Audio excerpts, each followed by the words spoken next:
Now, wasn't that a great story? Oh my gosh, these ladies felt called and they met the challenge. They went out and gathered so many things for PEP.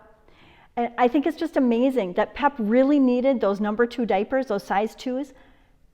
And there were so many of them. There were so many of them donated. And you know what? You can do things like that too. There's so many things going on in our church that help people despite this virus. There's so many things that we can work on. There's another thing that happened that I think is really cool that happened a week ago, and it was the harvest dinner. These are the people that put on the harvest dinner for us. What usually happens is that there's a day in November where we have the harvest dinner. The whole basement is just full of people enjoying a Thanksgiving dinner. There's turkey, mashed potatoes and gravy, stuffing, cranberry sauce, dessert, vegetables. Oh my gosh, and sometimes you can even get seconds, and the food is amazing. It's just amazing. Well, this year, of course, I'll bet you guessed, there were some concerns about whether or not the harvest dinner could even happen, because there's no way you could get that many people together downstairs in the basement of the church this year. Way too dangerous. Well, we didn't really think about how dedicated these people are. Roxanne is the organizer here, and this is Stacy Wagler and Paula Wagler, and this is Venus, Roxanne's sister. They cooked all day long, had tickets sold before, and when it came time for the dinner, they made it a drive-through, very similar to PEP. People were so excited. They were so happy to get a Thanksgiving dinner. They served over 120 Thanksgiving meals through the drive-through. It was so cool. They had 15-minute intervals where they would serve 15 dinners at a time. So someone would drive up, they'd scoot out there with their dinners, and there you go, they're off on their way again. These people are so dedicated. And you know what? They served all those meals with a smile again, under their masks. In Galatians, we're told, "You, my brothers, are called to be free, but not to use your freedom to indulge the sinful nature, but rather serve one another in love." That's exactly what's been happening here. We've been serving one another in love. Every single one of us is called. How are you called? How can you help serve others? I want to tell you about some other things that are going on in our church. We continue to serve people even though we have a pandemic going on right now. For instance, the United Methodist Women are still getting together to figure out what they can do to help people. They have a heart for serving others. There's adult classes that are happening right now, still going on. They met in a park for a while when it was warmer weather.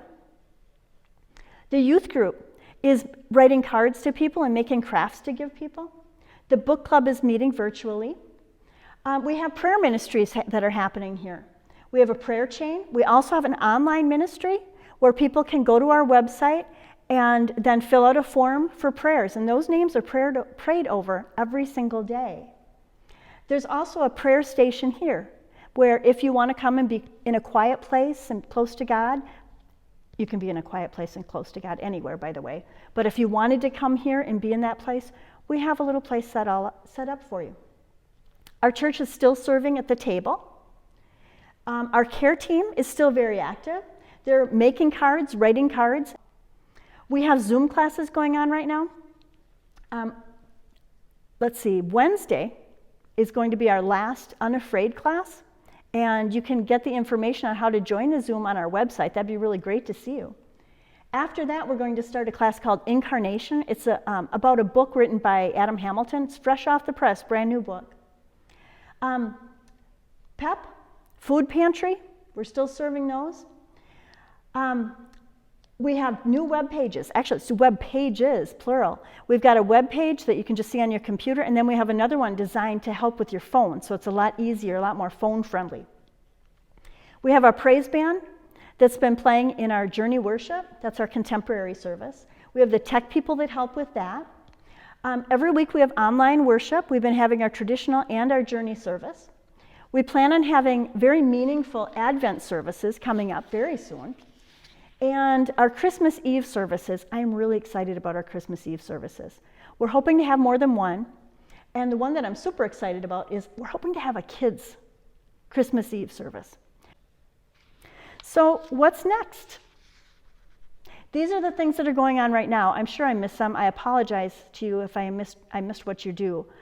But there's more to be done. What can we do next? What can you do next? Do you have any good ideas?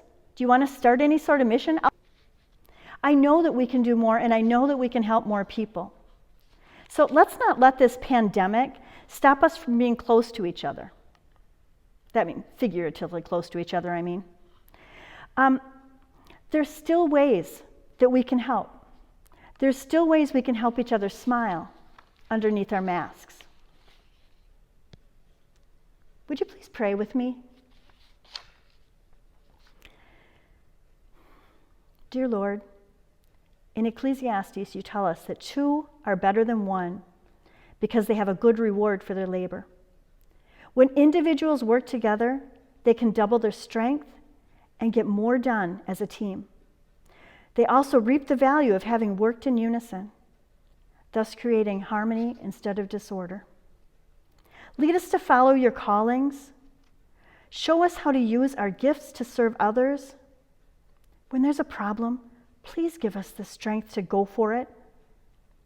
Help us to help others. Give us ambition and a committed spirit. When things get hard, show us how to dig our heels in and not quit. The missions we take on are acts of love. They're acts of love for your children. They're acts of love for you, God. We know that when we challenge ourselves to do the work, you are always going to be with us and that we can trust you. And you are always, always with us.